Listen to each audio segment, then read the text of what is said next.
والشمس وضحاها والقمر إذا تلاها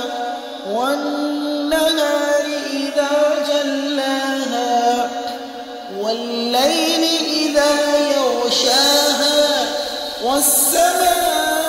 والسماء وما بناها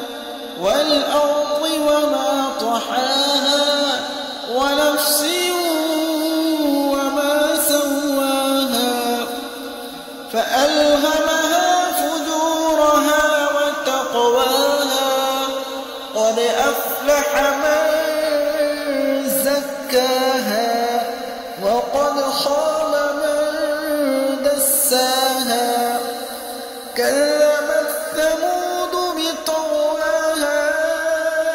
إذ انبعث أشقاها فقال لهم رسول الله ناقة الله وسقياها فكذبوه فعقروها فدمدم عليهم ربهم بذنبهم فسواها